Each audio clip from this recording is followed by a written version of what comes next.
അപ്പോൾ നമ്മുടെ അടുത്തൊരു ഇന്നോവയുടെ വർക്ക് കൂടെ ഫുള്ള് കംപ്ലീറ്റ് ആയിട്ടുണ്ട്. ഇപ്പോൾ ഇതിൽ ചെയ്തതെന്ന് പറഞ്ഞു കഴിഞ്ഞാൽ നമ്മൾ ക്ലച്ച് സെറ്റ് മാറി, ക്ലച്ചിൻ്റെ ഒരു പുള്ളിങ്ങിൻ്റെ പ്രശ്നം ഉണ്ടായിരുന്നു. അപ്പോൾ ആ ക്ലച്ച് സെറ്റ് മാറി. അതുപോലെ തന്നെ ഹലോ ഫ്രണ്ട്സ്, അപ്പോൾ നമ്മുടെ അടുത്തൊരു ഇന്നോവയുടെ വർക്ക് കൂടെ ഫുള്ളി കംപ്ലീറ്റ് ആയിട്ടുണ്ട്. Major work, mechanical work major വർക്കില്ല. ഇത് ക്ലച്ച് മാറിയിട്ടുണ്ട്. അങ്ങനെ കുറച്ച് ചെറിയ കാര്യങ്ങൾ മാത്രമേ ചെയ്തിട്ടുള്ളൂ. ബാക്കി എന്ന് പറഞ്ഞാൽ ബോഡി കുറച്ച് 1-2 സ്ഥലത്തൊക്കെ നേരത്തെ പെയിൻ്റ് അടിച്ച് കസ്റ്റമർ യൂസർ എടുത്തതാണ്. ഓൾറെഡി ടൈപ്പ് 4 കൺവേർഷനിൽ ചെയ്ത വണ്ടി തന്നെയാണിത്. ഇതിൽ ചെറിയ കാര്യങ്ങൾ മാത്രമേ നമ്മൾ ഇതിനകത്ത് ചെയ്തിട്ടുള്ളൂ. ഒന്നെന്ന് പറഞ്ഞു കഴിഞ്ഞാൽ നമ്മൾ ഈ ഗ്രില്ലിൽ ലൈറ്റ് കൊടുത്തിട്ടുണ്ട്. പിന്നെ ഫ്രണ്ടിലെ ബമ്പർ ഫുള്ളായിട്ട് നമ്മൾ പെയിൻറ് ചെയ്തിട്ടുണ്ട്. അതുപോലെ ഫെൻഡർ നമ്മൾ പെയിൻറ് ചെയ്തിട്ടുണ്ട്. ഈ സൈഡിലെ 2 ഡോറും നമ്മൾ പെയിൻറ് ടച്ചപ്പ് ചെയ്തിട്ടുണ്ട്. ബാക്കി ഭാഗങ്ങളൊക്കെ നമ്മൾ പോളിഷ് ചെയ്ത് റബ്ബ് ചെയ്ത് പോളിഷ് ചെയ്തിട്ടാണ് എടുത്തിരിക്കുന്നത്.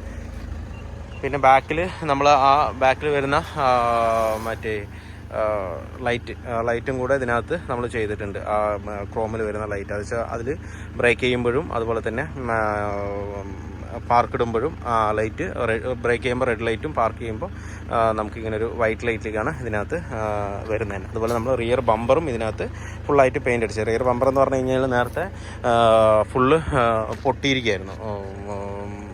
ബമ്പർ കാര്യങ്ങളെല്ലാം നല്ല ക്രാക്ക് ഉണ്ടായിരുന്നു. അതെല്ലാം പാച്ച് ചെയ്തിട്ടാണ് നമ്മൾ ഇതിനകത്ത് ചെയ്തിരിക്കുന്നത്. പിന്നെ നമ്മൾ ഈ ഒരു ഭാഗം ഒരു ബ്ലാക്ക് ഫിനിഷിലേക്ക് കൊണ്ടുവന്നിട്ടുണ്ട്. അത് കസ്റ്റമർ റിക്വസ്റ്റ് പ്രകാരം തന്നെയാണ് ചെയ്തത്.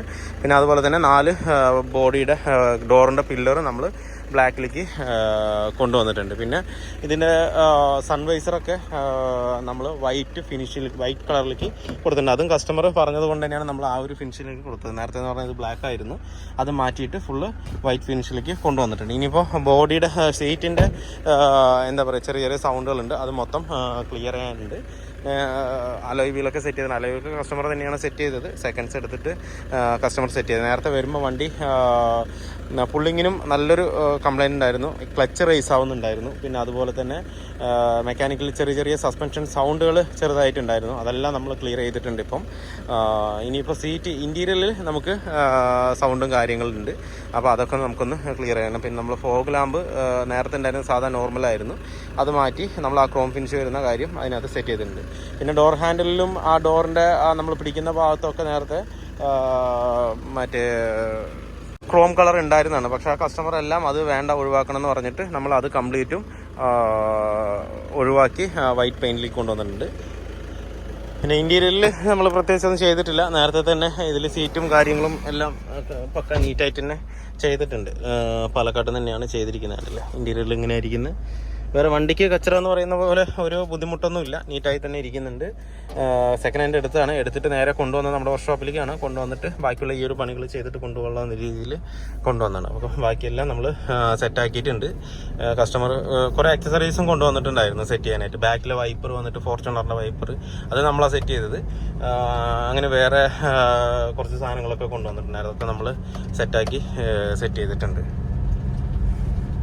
ഇനി നമുക്ക് ഇൻറ്റീരിയറിലാണ് ഇത്തിരി വർക്കുള്ളത്. എന്ന് വെച്ച് കഴിഞ്ഞാൽ ചെറിയ ഡോർ പാഡിൻ്റെ സൗണ്ടുകൾ, ഡാഷ്ബോർഡിൻ്റെ ചെറിയ സൗണ്ടുകൾ, സീറ്റിൻ്റെ സൗണ്ടുകൾ ഒക്കെ വന്നുകൊണ്ടിരിക്കുന്നുണ്ട്. അപ്പോൾ ഞാൻ വർക്ക് കഴിഞ്ഞിട്ട് മെക്കാനിക്കൽ വർക്കും കഴിഞ്ഞിട്ട് ഫുള്ളായിട്ട് ഓടിച്ചിട്ടില്ല. എന്തായാലും എല്ലാ ഫിനിഷിങ് സ്റ്റേജിലാണ് ഞാനെപ്പോഴും ആ സൗണ്ടിൻ്റെ ചെറിയ സൗണ്ടിൻ്റെ കാര്യങ്ങളൊക്കെ ക്ലിയർ ചെയ്യുക. അപ്പോൾ ഫിനിഷായി വണ്ടി. ഇനിയിപ്പോൾ ഈ ഒരു സൗണ്ടിൻ്റെ കാര്യം മാത്രം ഒന്ന് ക്ലിയർ ചെയ്ത് കഴിഞ്ഞ് കഴിഞ്ഞാൽ ഓക്കെ. ഇനിയിപ്പോൾ അത് ചെയ്യേണ്ടതെന്ന് വെച്ചാൽ ഡോർ പാഡിൽ നമ്മൾ എല്ലാ ഡോർ ലോക്കിലും ഇൻസുലേഷൻ ചെയ്യണം. അതുപോലെ തന്നെ ഡോർ പാഡ് സ്ക്രൂ ടൈറ്റ് ചെയ്യണം. സീറ്റ് ബോൾട്ട് ടൈറ്റ് ചെയ്യണം. സീറ്റിൻ്റെ റെയിലും ഒന്ന് ടൈറ്റ് ചെയ്ത് കൊടുക്കണം. നമ്മൾ കുറേ ഓടുമ്പോൾ അല്ലാന്നുണ്ടെങ്കിൽ സീറ്റ് റെയിൽ അങ്ങോട്ടും ഇങ്ങോട്ടും വലിച്ച് വിടുമ്പോൾ സീറ്റ് റെയിൽ ലൂസാകാൻ സാധ്യതയുണ്ട്.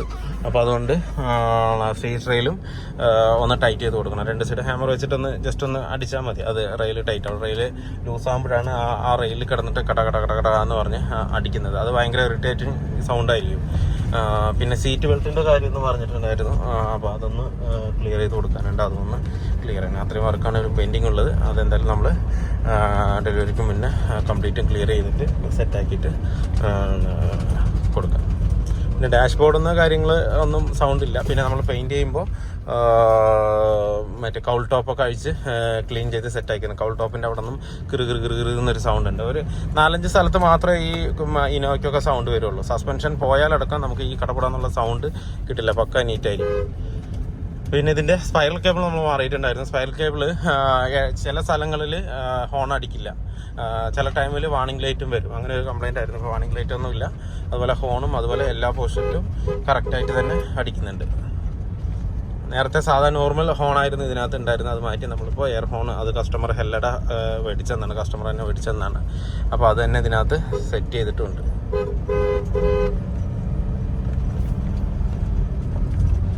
അപ്പോൾ ഇതിലിപ്പോൾ നമ്മൾ ഓടിച്ച് നോക്കിയിട്ട് സീറ്റാണ് മെയിനായിട്ട് ഇനിയിപ്പോൾ സൗണ്ട് വന്നുകൊണ്ടിരിക്കുന്നത്. നേരത്തെ ഞാൻ ഡോർ പാഡിൻ്റെ ടൈറ്റ് ചെയ്യുന്നതും അതുപോലെ ഡോർ ഇൻസുലേഷനൊക്കെ എല്ലാം കാണിച്ചു തന്നിട്ടുണ്ടായിരുന്നു. അപ്പോൾ ഒരുപാട് ആൾക്കാർക്ക് അത് ഉപകാരമായി. അപ്പോൾ നമുക്കിനിയിപ്പോൾ ഇനി സിംഗിളായിട്ട് നമ്മൾ ഡ്രൈവ് ചെയ്യുമ്പോൾ സീറ്റിൽ നിന്നൊക്കെ ഈ കലപില സൗണ്ട് കടകടകടാന്നൊരു സൗണ്ടൊക്കെ വരികയാണെന്നുണ്ടെങ്കിൽ നമുക്ക് അതിൻ്റെ സീറ്റിൻ്റെ റെയിൽ നമുക്ക് ടൈറ്റ് ചെയ്ത് കൊടുക്കണം. എന്താ വെച്ച് കഴിഞ്ഞാൽ സീറ്റിൻ്റെ കൊണ്ട് കാണിക്കട്ടെ, ഈ സീറ്റിന്റെ ഈ ഗ്യാപ്പ് ഉണ്ടല്ലോ, ഈ ഗ്യാപ്പ് ഇങ്ങോട്ട് വിരിയുമ്പോഴാണ് ഈ റെയിൽ കിടന്നിട്ട് കിടുകിടുകിട് നാടുന്നത്. അപ്പോൾ അതിന് നമുക്കൊന്നും ചെയ്യേണ്ട, ഈ സാധനം ഒന്ന് ടൈറ്റ് ചെയ്ത് കൊടുത്താൽ മതി. എല്ലാ ഭാഗത്തും നമ്മൾ 2 ഹാമർ വെച്ചിട്ട് പയ്യെ, ഓവർ ടൈറ്റ് ആവാൻ പാടില്ല, പയ്യെ ഒന്ന് അടിച്ചടിച്ചടിച്ച് കൊടുത്തു കഴിഞ്ഞ് കഴിഞ്ഞാൽ ആ ഭാഗം ടൈറ്റ് ആയി കഴിഞ്ഞാൽ ഈ സീറ്റ് പക്ക ഹോൾഡ് ആയിട്ടിരിക്കും. ക്യാമറ എടുക്കുന്നത് വണ്ടിയുടെ ഓണർ തന്നെയാണ്, ക്യാമറ വീഡിയോകളൊക്കെ എടുക്കുന്നത്. അപ്പോൾ എന്തായാലും നമുക്ക് അതൊന്ന് ചെയ്ത് നോക്കാം. ഇത് ചെയ്യാനായിട്ട് ഒന്നുമില്ല, 2 ഹാമർ ഇങ്ങനെ വയ്ക്കുക, ജസ്റ്റ് ഒന്ന് പയ്യൊന്ന് ഇങ്ങനെ തട്ടി കൊടുത്താൽ മതി. എല്ലാ ഭാഗത്തും ഒന്ന് അടിച്ചു കൊടുത്തു കഴിഞ്ഞാൽ ആ റെയിൽ പക്ക ടൈറ്റ് ആയി കഴിഞ്ഞാൽ ആ സൗണ്ട്, പിന്നെ ആ റെയിലിൻ്റെ ഭാഗത്തുനിന്ന് സൗണ്ട് വരില്ല. പിന്നെ കുറേ ഓടുമ്പോൾ ഒരു 40,000-40,000 കിലോമീറ്റർ ഒക്കെ ഓടുമ്പോൾ വീണ്ടും അത് ഫ്രീ ആകുമ്പോൾ അതുപോലെ നമുക്ക് ഇതുപോലെ തന്നെ ഒന്ന് ചെയ്ത് കൊടുത്തു കഴിഞ്ഞാൽ പക്ക സൗണ്ട് ഫുള്ളായിട്ട് അറസ്റ്റ് ആവും. പിന്നെ ഇന്റീരിയറിൽ ഒരു സൗണ്ടും ഇതിനകത്ത് വരില്ല. മെയിനായിട്ട് വരുന്ന സൗണ്ട് എന്ന് പറഞ്ഞാൽ ഡാഷ്ബോർഡിൽ നിന്ന് വരും, എയർ ബാഗ് ഉണ്ടെങ്കിൽ ഡാഷ്ബോർഡിൻ്റെ ലെഫ്റ്റ് സൈഡിൽ നിന്ന് സൗണ്ട് വരും, അതുപോലെ ഡോർ പാഡിൽ നിന്ന് വരും, അതുപോലെ തന്നെ ഈ സീറ്റിൻ്റെയാണ് മെയിൻ ഇന്നോവയ്ക്ക് സൗണ്ട് വരുന്നത്. മെയിനായിട്ട് ഈ സീറ്റ് ബോൾട്ട് ടൈറ്റ് ചെയ്യലും ഈ ഡോർ പാഡ് സ്ക്രൂ ടൈറ്റ് ചെയ്താൽ തന്നെ ഏകദേശം സൗണ്ട് ഫുൾ അറസ്റ്റ് ആവും. പിന്നെ ഈ റെയിൽ സൗണ്ട് ഉണ്ടെങ്കിൽ ഇതും കൂടെ ചെയ്ത് കഴിഞ്ഞാൽ പിന്നെ പക്ക സോൾവ് ആവും. നമ്മുടെ വർക്ക് ഫുള്ളി കംപ്ലീറ്റ് ആയിട്ടുണ്ട്. ഇപ്പോൾ കസ്റ്റമർ തന്നെയാണ് വണ്ടി ഓടിച്ചുകൊണ്ടിരിക്കുന്നത് തന്നെ. നമ്മൾ നേരത്തെ കസ്റ്റമർ ഓടിച്ചതും ഇപ്പോഴത്തെ ഫീലിംഗ് നമുക്ക് കസ്റ്റമറുടെ അടുത്ത് തന്നെ ചോദിക്കുക. എന്നുവെച്ചാൽ റണ്ണിങ്ങിൽ തന്നെയാണ്, നേരത്തെ ഓടിച്ച അതേ റോട്ടിൽ തന്നെ മറുപടി നമ്മൾ ഓടിച്ചു നോക്കി. ഇന്റീരിയറിലൊക്കെ നേരത്തെ നല്ല സൗണ്ട് ഉണ്ടായിരുന്നു, അതുപോലെ ക്ലച്ചിൻ്റെ പ്രശ്നങ്ങൾ ഒരുപാടുണ്ടായിരുന്നു. അപ്പോൾ നമുക്ക് കസ്റ്റമറുടെ അടുത്ത് തന്നെ ചോദിക്കാം. ചേട്ടാ എങ്ങനെയുണ്ടായിരുന്നു വർക്ക്? ആദ്യം പറയുമ്പോൾ വണ്ടി കൊണ്ടുവരുമ്പോൾ മൊത്തത്തിലൊരു കളയ സൗണ്ടും കാര്യങ്ങളൊക്കെ എല്ലാം ഉണ്ടായിരുന്നു. ഇപ്പൊ പിന്നെ കംപ്ലീറ്റ് ഇപ്പൊ സൈലന്റ് ആയി വണ്ടി. ഇപ്പൊ ഓടിക്കുമ്പോ തന്നെ നല്ല സ്മൂത്ത് ഉണ്ട്, അതുപോലെ ക്ലച്ച് വർക്ക് ചെയ്തു. ഞാനിപ്പോ ആദ്യം ക്ലച്ച് ചവിട്ടുന്നത് പോലെ അറിയാനില്ല, നല്ല സ്മൂത്ത് ആണ് ക്ലച്ച്. ഇപ്പൊ വണ്ടി ഓടിക്കാൻ നല്ല സുഖമുണ്ട് ആദ്യത്തെക്കാട്ടിലും. ഇന്റീരിയറിൽ സൗണ്ട് കംപ്ലീറ്റ് എല്ലാം ക്ലിയർ ആയില്ല. ഇപ്പൊ കംപ്ലീറ്റ് ക്ലിയർ ആയി, ഇപ്പൊ ഒരു സൗണ്ടും ഇല്ല. ക്ലീൻ ആക്കി റെയിലും കാര്യങ്ങളെല്ലാം പക്കയാക്കിയപ്പോൾ സംഭവം അടിപൊളിയായി. അപ്പൊ നേരത്തെ ഉണ്ടായിരുന്നെന്ന് പറഞ്ഞു കഴിഞ്ഞാൽ ഇതില് ഡോർ പാഡൊന്നും അതുപോലെ തന്നെ സീറ്റിന്റെ അവിടെ നിന്നും എല്ലാം അവിടെ നിന്നാണ് ഈ കലപിലാന്ന് സൗണ്ട് വന്നത്. അപ്പൊ നമ്മൾ ഈ ഞാൻ നേരത്തെ ഒരു വീഡിയോയിലും ചെയ്തിട്ടുണ്ട്, ഈ സീറ്റ് ലോക്കും കാര്യങ്ങളെല്ലാം ടൈറ്റ് ചെയ്യണ ഒരു വീഡിയോ. അതേപോലെ റെയിലും ഇതിൽ മുഖ്യ ഒരു ഇതാണ്, എന്താ വെച്ചാൽ കുറെ നമ്മൾ അങ്ങോട്ട് കൊണ്ട് നീക്കുമ്പോൾ ലൂസാവും. അപ്പോൾ അതും കൂടെ ടൈറ്റ് ചെയ്ത പക്കയാണ്. പിന്നെ നമ്മൾ മെക്കാനിക്കൽ വർക്ക് തന്നെ ക്ലച്ചും അതുപോലെ തന്നെ സ്റ്റാർ ജോയിന്റ് അങ്ങനെയുള്ള കാര്യങ്ങളാണ് ഇതിനകത്ത് ചെയ്തേക്കുന്നത്. ക്ലച്ച് ലൂക്കിൻ്റെയാണ് ഇട്ടിരിക്കുന്നത്, അതിൻ്റെ ഒരു ഫീൽ പ്രത്യേക ഫീലാണ്. ഒറിജിനൽ പോലും ഇത്ര ഒരു ഫ്രീനെസ് കിട്ടില്ല നമുക്ക് പെഡലിലേക്ക്, അത്രയും ഫ്രീ ആയിരിക്കും ലൂക്കിൻ്റെ. അതേപോലെ ലാസ്റ്റ് ചെയ്യുകയും ചെയ്യും. വർക്കിൽ ഓക്കെ അല്ലേ ഏട്ടാ? പക്കാണ്. ഇനിയിപ്പോ ബില്ല് മാത്രം കാണാം. ബില്ല് മാത്രം കാണാം. ശരി. അപ്പോൾ ഓക്കെ. അപ്പോൾ വീഡിയോ എല്ലാവർക്കും ഇഷ്ടമാണെന്ന് ലൈക്ക് ചെയ്യുക, ഷെയർ ചെയ്യുക, അതുപോലെ തന്നെ സബ്സ്ക്രൈബ് ചെയ്യുക. സബ്സ്ക്രൈബ് ചെയ്യാതെയാണ് വീഡിയോ കാണുന്നെങ്കിൽ ഒന്ന് സബ്സ്ക്രൈബ് ചെയ്യുക, സപ്പോർട്ട് ചെയ്യുക. അപ്പോൾ മറ്റൊരു വീഡിയോ കാണുന്നവരെ എല്ലാവർക്കും ബൈ.